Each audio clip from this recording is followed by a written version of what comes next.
The enigma of the Zodiac Killer casts a long, dark shadow over the history of American true crime.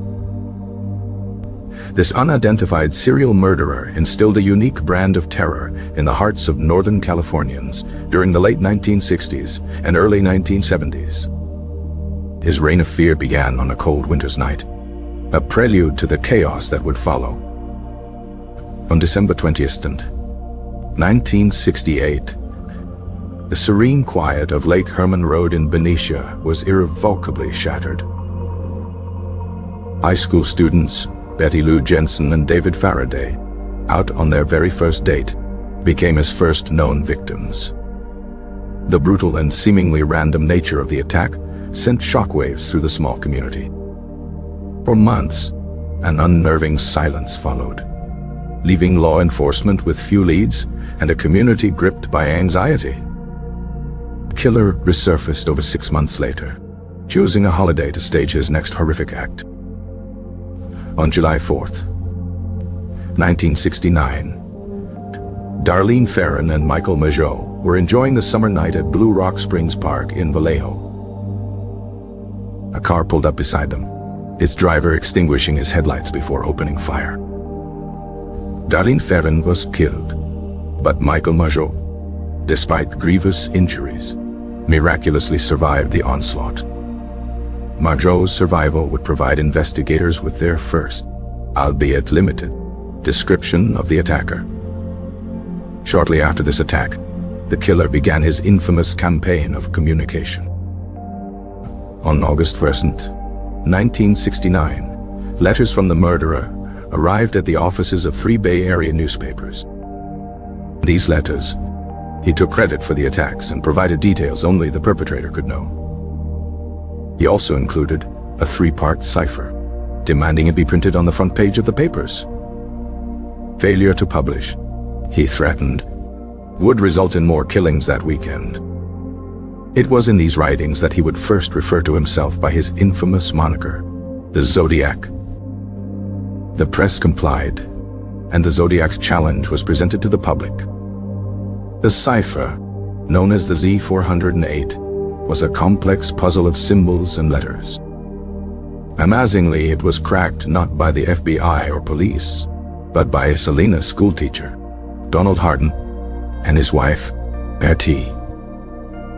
They deciphered the message in just a matter of days, revealing a disturbing, misspelled rant. The killer wrote of collecting slaves for the afterlife, a chilling glimpse into his motivations. While the public was reeling from this revelation, the Zodiac was planning his most audacious attack yet. On September 27, 1969, he traveled to the picturesque shores of Lake Berryessa.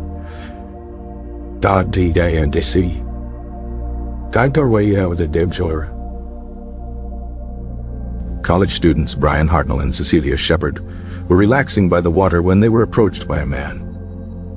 His appearance was bizarre and terrifying. He wore a black executioner-style hood. The hooded man claimed to be an escaped convict and, after tying them up, brutally stabbed both students. Before leaving, he walked over to Hartnell's car and drew the cross-circle symbol on the door. He also left a written message detailing the dates of his previous attacks. Cecilia Shepard tragically died from her injuries 2 days later, but Brian Hartnell survived. Hartnell's detailed account provided police with crucial information about the killer's mannerisms and voice. The Zodiac's reign of terror was not over. His next act would take him into the heart of a major city.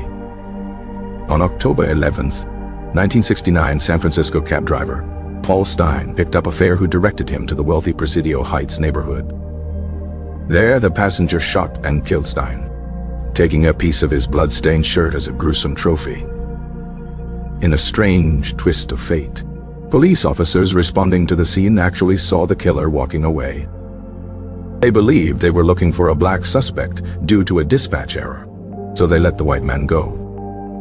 This encounter led to the creation of the now famous composite sketch of the Zodiac.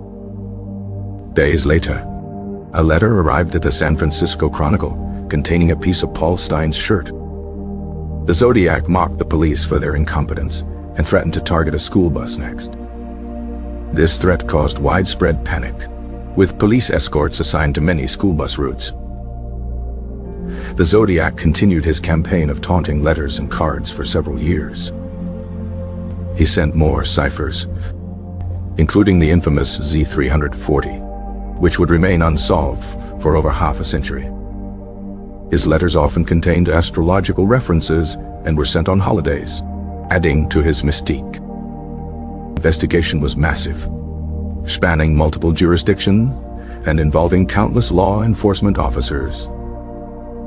San Francisco Police Department inspectors Dave Toschi and Bill Armstrong became the public faces of the investigation. Thousands of individuals were investigated as potential suspects over the years. However, one name consistently rose to the top of the list: Arthur Leigh Allen. Allen was a former elementary school teacher with a history of disturbing behavior. Circumstantial evidence seemed to pile up against him. He owned a Zodiac brand watch, the same brand mentioned by the killer. He lived in Vallejo, near the location of the first two attacks. A friend claimed Allen had confessed his desire to kill people and used the name Zodiac. However, physical evidence failed to conclusively link him to the crimes. His fingerprints did not match those found at the scenes. Handwriting analysis of his writing compared to the Zodiac's letters was inconclusive. Allen continued to be the primary suspect for decades, even after his death in 1992. In the early 2000s, DNA technology offered a new hope for solving the case. Saliva from the stamps and envelopes of the Zodiac's letters was tested. The DNA profile developed did not match Arthur Leigh Allen. This cleared him as a suspect in the eyes of many, though some investigators still harbor doubts.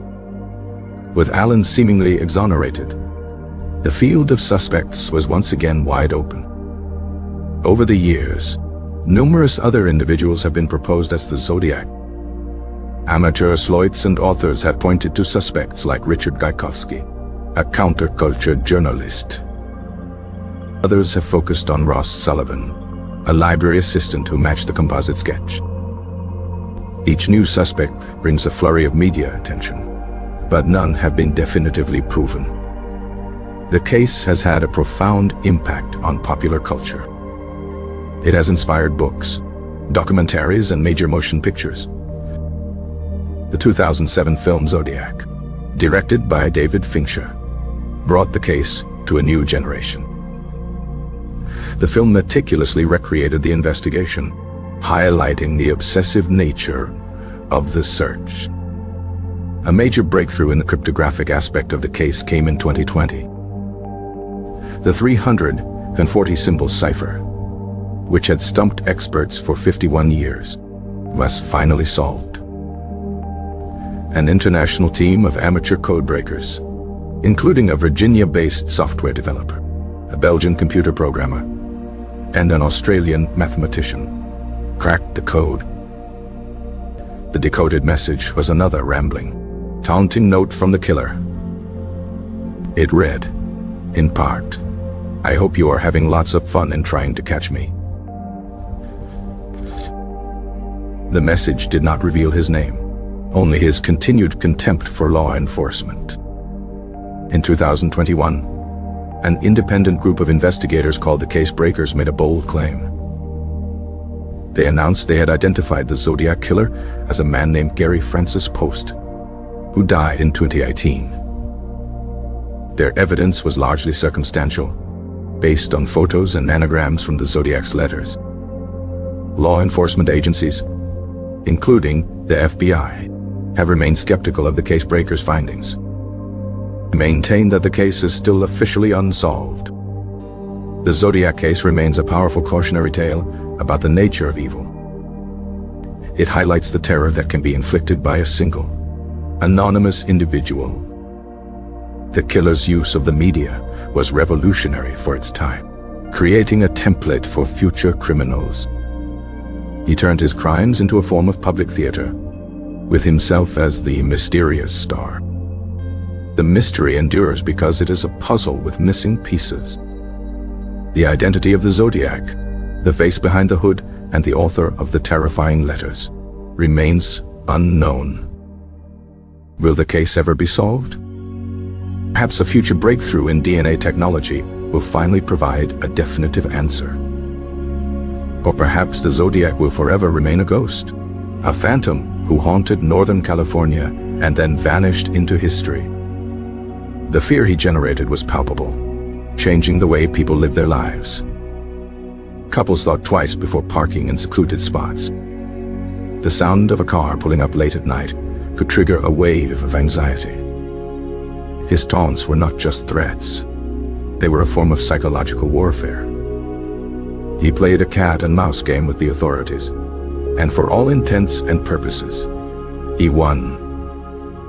The Zodiac's confirmed victim count stands at 5, but he claimed many more. His letters boasted of up to 37 murders, a claim that has never been substantiated. This ambiguity only adds to the chilling legend of the killer.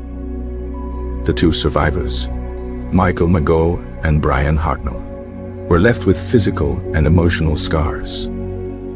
Their testimony was invaluable, yet it wasn't enough to catch the phantom. The composite sketch became one of the most recognized faces of crime in America. A placid-looking man with glasses, a face that could belong to anyone.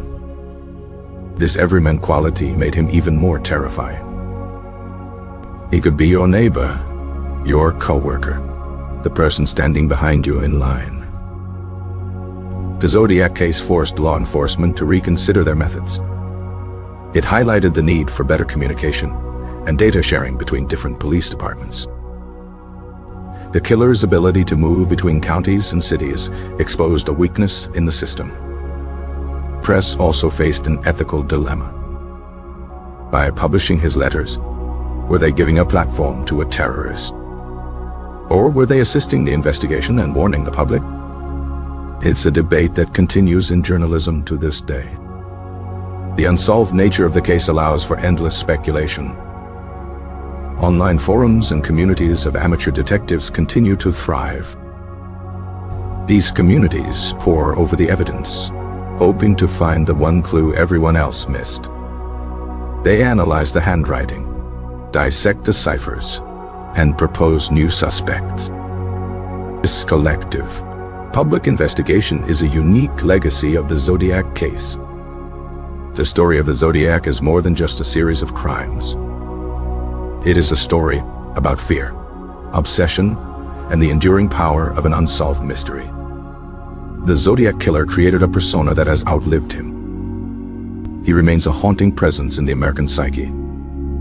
His victims deserve to have their stories remembered, not just the story of their killer. They were young people with futures, senselessly stolen from them. The search for the Zodiac is also a search for justice for them. The final letter that can be definitively attributed to the Zodiac was sent in 1974. After that, the man who had terrorized a region for years simply went silent. Did he die? Was he incarcerated for other crimes? Or did he simply stop? This final, abrupt silence is perhaps the most unsettling part of the entire mystery. He was a performer who suddenly left the stage without a final bow. The lack of closure has been a source of pain for the victims' families for over half a century. They have lived their lives in the shadow of this faceless killer.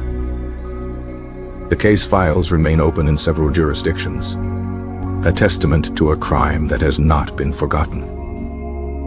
Generations of detectives have inherited the heavy burden of this investigation. The Zodiac's legacy is one of enduring mystery and profound sadness. He is a riddle written in blood and ink, a puzzle that may never be fully assembled. The quiet dread he inspired in the late 60s was a cultural turning point. It signaled an end to a certain kind of innocence. The randomness of his targets meant that anyone could be next. This invisible threat was a new type of horror for modern America. His letters were a masterclass in terror, carefully crafted to create maximum fear. He knew that the psychological impact was as powerful as the physical crimes. The Zodiac name itself became a brand for anonymous terror. Even now, the symbol retains its power to disturb. The mystery has become a part of Northern California's folklore, a dark legend whispered on foggy nights. The question of who is compelling, but the question of why is even more profound. What could possibly motivate such elaborate, cruel, and public acts of violence? Was it a desire for fame, a twisted sense of power, or something else entirely?